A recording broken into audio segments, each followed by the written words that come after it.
Hi there makers, it is Jo here from Minerva, and today I've got the last of my pocket series videos, and today we're going to take a look at a draped pocket.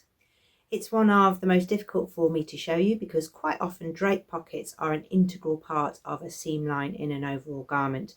You don't often have a patch pocket that's draped. Your drape comes from your side seam or a particular panel in your garment that will create a draped front. The best way to explain it before I show you how to make one is to take you through a few patterns so that you can see the different types of drape pocket that you might encounter.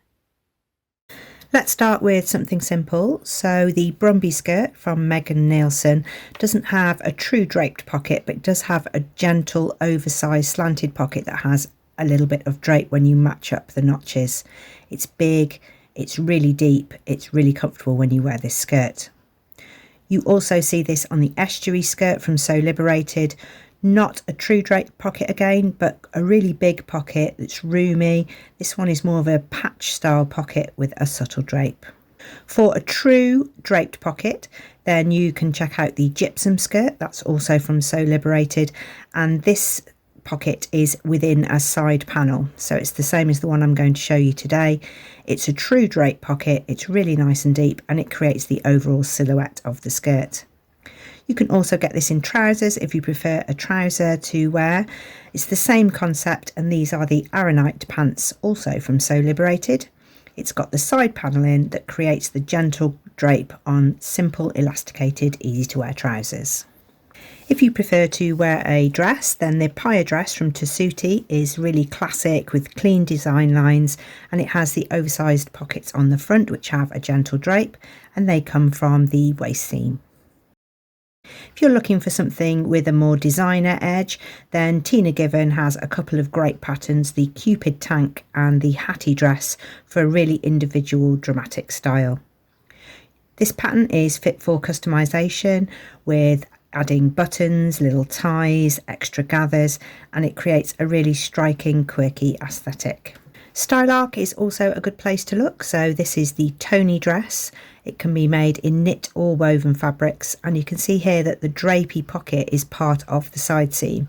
So when you cut your front and back pieces, it's quite an unusual shaped side seam. It's not straight, and then when you sew it, it folds inwards and creates the pocket on the side and that unusual cocoon draped shape. For something more classic, the Winsome woven dress is a really good one for dressing up or dressing down. You can make it in crepe, viscose, linen blends. Any fabric with a lyocell or tencel blend will create those beautiful drape pockets on the front, which are incorporated in the side panels that join onto the centre front seams. Today I'm making the K tunic, which is a little bit more casual, but this is also from Stylark, and that's where we're going to learn how to put on the draped pocket. Okay, now you've got an idea of what we're taking a look at. Today I'm going to use the example of the K tunic. The K tunic is from Stylark and it has a drape pocket on the side. This is because this dress has a side panel, so the pocket can be constructed on that side panel and then put into the rest of the tunic. You'll need a fabric that has a drape to do this because you don't want your pocket to stick out. You want it to collapse on purpose so that you get that nice fold line in the fabric and a good drape. The fabric that I've chosen to sew with today is Minerva's exclusive linen viscose blend. It's a medium weight fabric. It's 180 GSM, but it's got a beautiful drape. So I'm hoping that the pockets will have that nice fold line on the top. This one is called a contour contrast. And today I'm going to go for a monochrome look. It's not my usual thing, but it's always good to try something different. Today isn't a sew along. If you want a sew along of the K tunic, that will be on our YouTube channel very soon. Today I'm just talking about drape pockets. You may be asked to cut your draped pocket on the 45-degree angle. That will give your fabric a little bit of ease and give so that it drapes nicely on the top edge. That's what I've been asked to do in the K tunic, so I'm going to cut that out. And now I'm going to keep the paper piece on there because this piece is cut on the bias. I don't want it to stretch out of shape. That will keep it all in position while I get everything else together. It's cut on the 45-degree angle. And now, because we're going to have the top of that pocket exposed, this pattern has facings, but if you've got a pattern with a draped pocket that's within the seam, then you may have a double pocket that's folded over, but just check out whatever is in your pattern to make sure you get a nice top edge. This facing is an interface because we want it to dip nicely in the middle.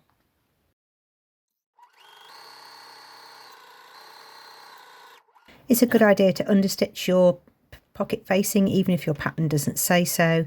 You want to make sure that all of those seam allowances are touching the facing. It will mean that your pocket will have a clean finish on the right side. If you want more information about understitching, you can check it out in this video here.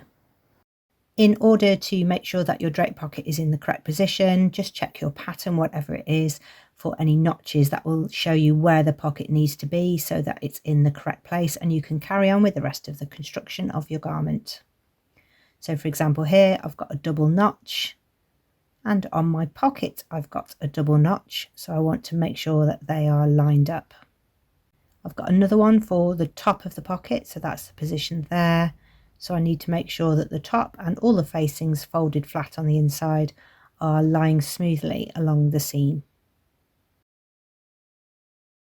If your pocket is cut on the bias, you need to handle it gently here now because you're going to get a little bit of stretch on that out seam. So make sure that you don't overstretch it, but you get your raw edges together nice and flat. Then you can do the same on the other side of your side panel, or whatever your instruction suggests, so that you get your pocket in the correct place. If you're drafting one, you'll need to decide where you want your pocket so that it's in a good place for your hand and arm length.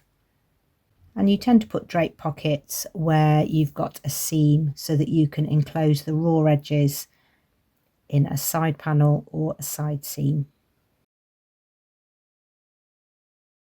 At the bottom, you'll need to seal up your pocket in some way. So this will be finished with an overlock or a zigzag and then top stitched from the right side, and that will close up the bottom of the pocket. Once they're attached to the side panels, you can see that lovely drape there with the facing just showing from the inside, and the bottom is sewn up. These side panels go in at the top, which is what makes that drape in the middle, because the pocket top is narrower than the pocket bottom. If you want to try and draft one yourself, then you'll need to think about making your pocket wider at the top, especially if your seams are much more perpendicular than these.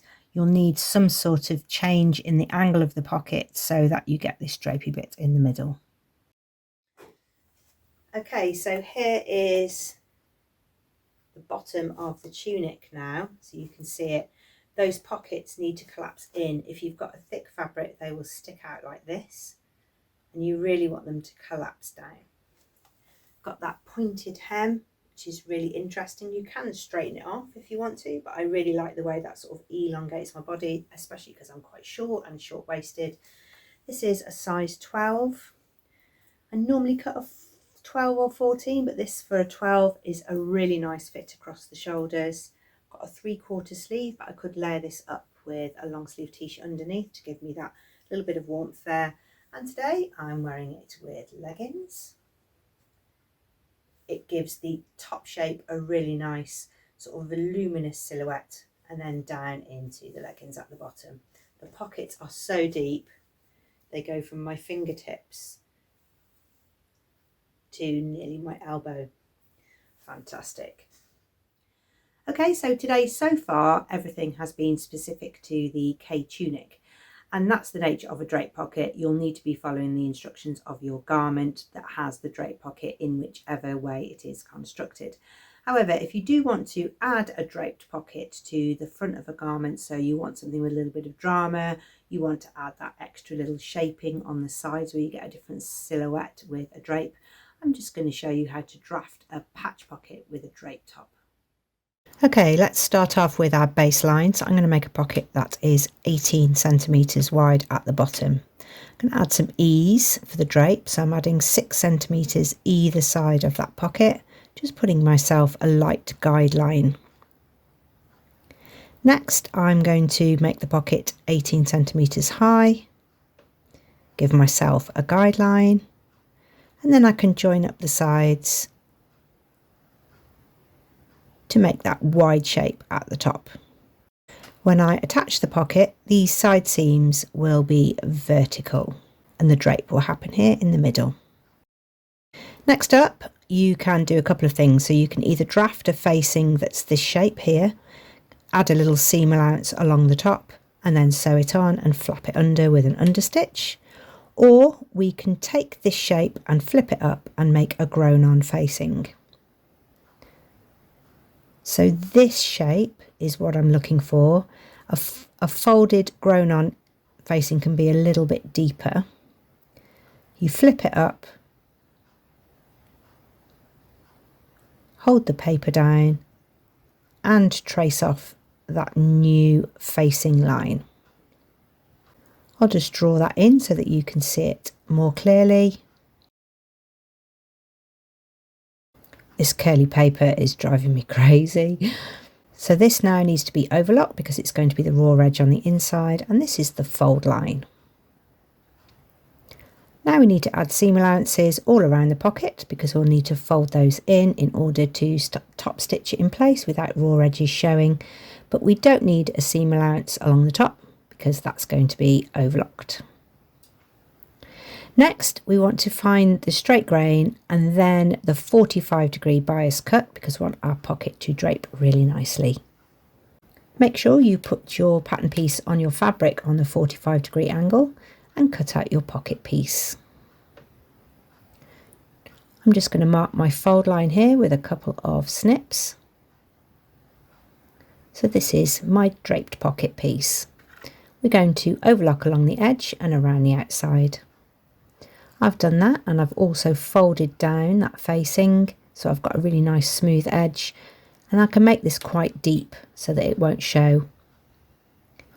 I've pressed under the edges with the 1 cm seam allowance that I allowed, and now I can find the 18 cm pocket markings. I've got a couple of dots on my main fabric, and then I'm going to move those side seams perpendicular so that it creates a patch pocket. I'll just have a little bit of work to do there at the top to fold in the corners of the draped pocket, but I can do that at the machine. You might want to tack this in place to stop it moving around, especially as the fabric on the bias could stretch under the machine. That's what we're aiming for. We're going to sew around the outside. So there's a simple draft for a patch pocket if you want to put that over a side seam. If you haven't got an extra side panel in your garment, you can put that across your side seam in trousers or a skirt and still get that draped detail. Inside I've got a grown on facing, but you could just as easily have put on a separate facing, or you can bias bind the top edge. If you're looking for other patch pocket tutorials, we've got one on pocket flaps, concertina pockets, pleated pockets, basic patch pockets, stretch kangaroo pockets, patch pockets on stretch, top stitching on pockets, pockets with different edges on the top, curved patch pockets. They're all in our pocket series over on YouTube. Thank you very much for watching. I hope you've enjoyed the pocket series. If you want to catch up on any of the different pockets that I have been sewing, you can do that over on our YouTube channel. It's free to subscribe there. Click and you can have access to all of our content, and those videos will drop to your YouTube feed every single day. We would love to see anything you've been making, so if you've been inspired by the patterns at the beginning of today's video, we'd love to see some of those made up, or if you made something without Minerva fabric or patterns, we also like people just to share what they've been doing in our sewing community. You can make a free account, share your makes, add a profile picture, add a description, add photographs. They don't have to be model worthy. We just love to see what everyone has been up to. Thank you very much for watching, and see you again soon.